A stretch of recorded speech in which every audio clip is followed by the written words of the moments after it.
Fortunately, we now have a whistleblower, and I'm going to tell you something, Maria. We're gonna do what we can to bring ABC in and have them answer some questions, and as well as have this whistleblower and see what's going on as they're trying to tear down the First Amendment. I'm glad you mentioned this because Fox News is reaching out to ABC for response to that affidavit. This affidavit and this whistleblower story is gaining traction. Yes, absolutely, and as it should. We need to find out what the truth is. And the thing is this, we all saw it. We actually don't need a hearing to know what we saw. You just heard from Republican Representative Dan Muser speaking to Maria Bartiromo on Fox Business, and they're specifically talking about how they want to investigate a sketchy and unverified affidavit that conveniently alleges that ABC News rigged the presidential debate between Donald Trump and Kamala Harris to give Harris the upper hand. Now, he is unfortunately far from the only conservative pushing this flimsy story. But first, we'll discuss the affidavit itself, and then we'll get to all the different right-wingers who have been pushing this, some of whom have had to backpedal. So the author of the anonymous affidavit claims to have worked for ABC News for 10 years in various technical and administrative positions. The affidavit is dated September 9th, 2024, which was one day before the debate itself. Now, according to that affidavit, ABC leadership agreed that Trump would be fact-checked while Kamala Harris would not face comparable scrutiny. Gave the Harris campaign, but not the Trump campaign, sample questions in advance, and promised the Harris campaign that she would not be questioned on a number of, provocative topics, I guess, including what Kamala Harris knew about Biden's cognitive decline before it became public and common knowledge. Now, the affidavit was released by a random X user, so we should totally believe it, named Black Insurrectionist, and they have a history of some pretty extreme pro-MAGA comments, including the following. On August, or one August post describes Vice President Kamala Harris and Minnesota Governor Tim Walz, her running mate, as disgusting creatures and their supporters as the delightful cesspool of humanity we are fighting here today, who may be just plain flat out disgusting pedophiles. Okay, so. Anna, before we get to the heart of the discussion, I just want to make a comment about that quote. If that's true that he's an ABC whistleblower and he's at ABC right now, he sounds like the most biased guy in the building. I mean, you want to talk about bias against Republicans or Democrats? That guy seems like you can't be more biased against Democrats than that guy. He's part of the news operation. I double down on finding the whistleblower. There is no whistleblower. He's not at ABC. This is the most obvious horse crap there was. And if he was at ABC, he'd be the problem. You literally have elected lawmakers running around with this so-called whistleblower's affidavit. There's with no verification, no concern about what the truth is. You have Maria Bartiromo like, oh, we reached out to ABC News to see if we, and think about how this actually makes Donald Trump and the Republican Party look. Like, just take a second to take that in. No one's even thinking about the debate already. Like, I get it. It sucks when your preferred candidate didn't perform well, okay?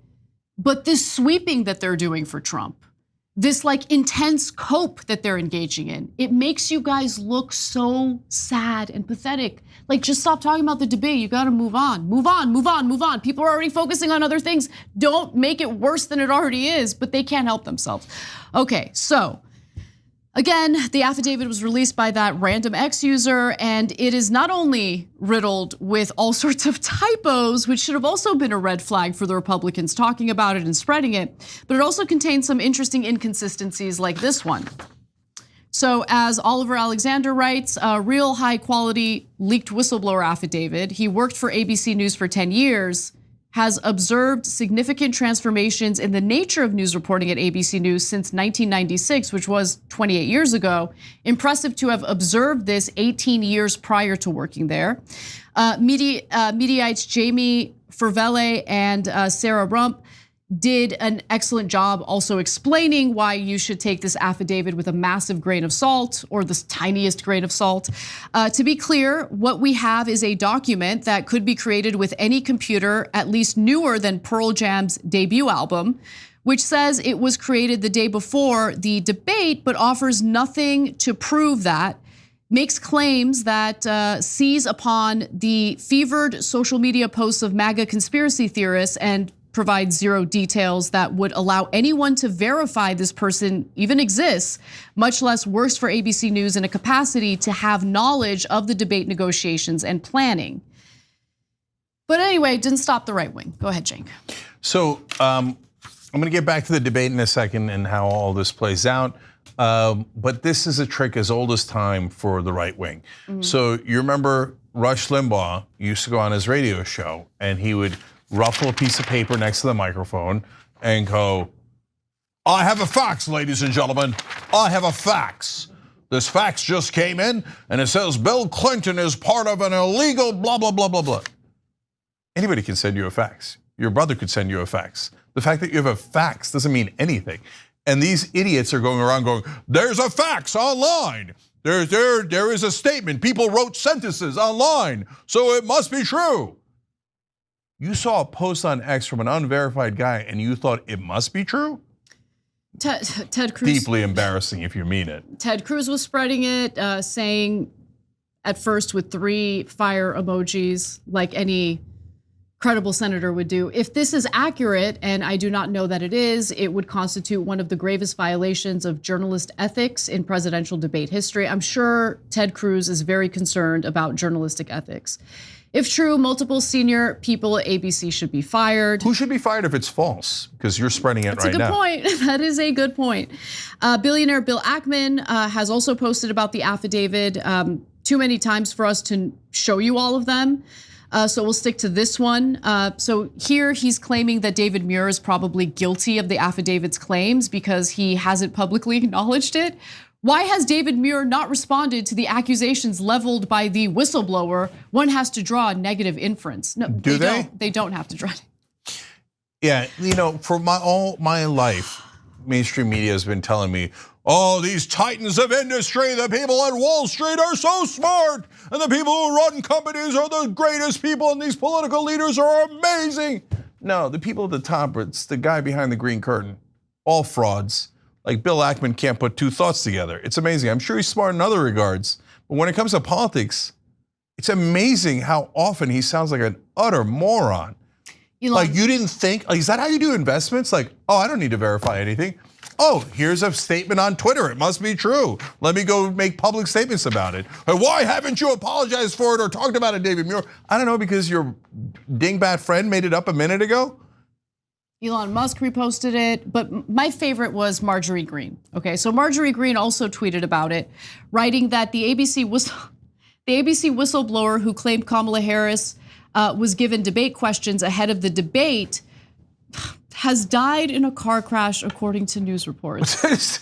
Not only do they not exist, they did not die in a car crash, and there is no such news report. There was a community note attached to that tweet, which made it abundantly clear that this is not true.